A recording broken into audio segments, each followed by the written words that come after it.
शिमला के चमियाना अस्पताल को आधुनिक चिकित्सा सुविधा की बड़ी सौगात मिली है। जहां आपको बता दें, मुख्यमंत्री सुखविंदर सिंह सुक्खू ने एआई आधारित 3 टेस्ला एमआरआई मशीन का शुभारंभ किया और इस दौरान उन्होंने स्वास्थ्य सुविधाओं को और मजबूत करने के बड़े ऐलान भी किए हैं।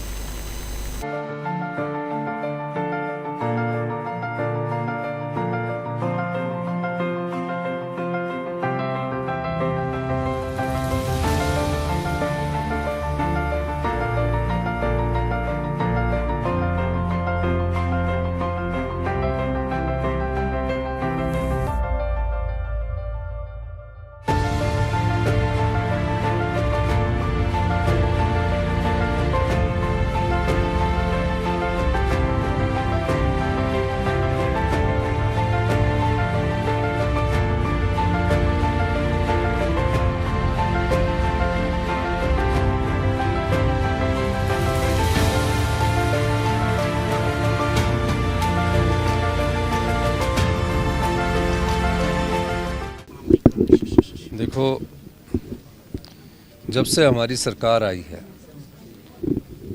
2-3 सेक्टर हमारे प्रायोरिटी सेक्टर है।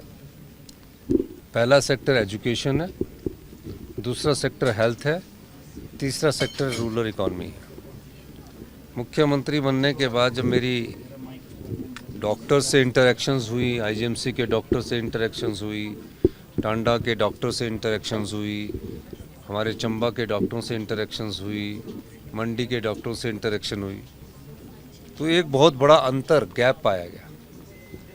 पिछले 15-20 साल से टेक्नोलॉजी की दिशा में नहीं सोचा गया और टेक्नोलॉजी की दिशा में सोचते हुए हमने कहा कि हेल्थ और एजुकेशन सेक्टर में पैसे की कमी नहीं रहने देंगे। मुझे खुशी है कि जो आईजीएमसी में एमआरआई मशीन पिछले हमारी सरकार बनने से पहले और उसके 1 साल बाद तक 19 साल पुरानी एमआरआई मशीन थी और जो सीटी स्कैन थे वो भी पुराने थे और चमियाना में एमआरआई मशीन थी ही नहीं।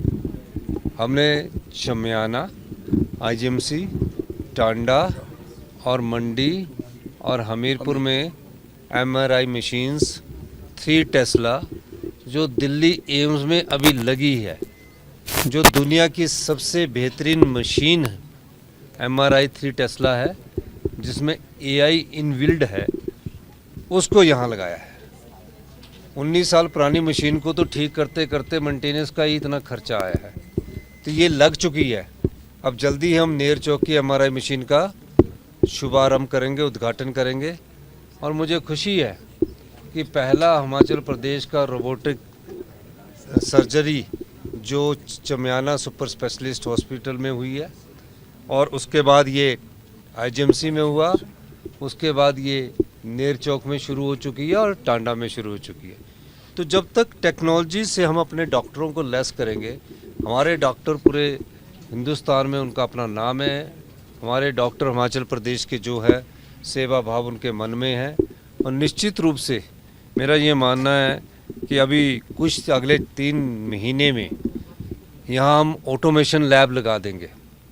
चमियाना में भी, आईजीएमसी में भी, हमीरपुर में भी, नेर चौक में भी और टांडा में भी। ऑटोमेशन लैब का क्या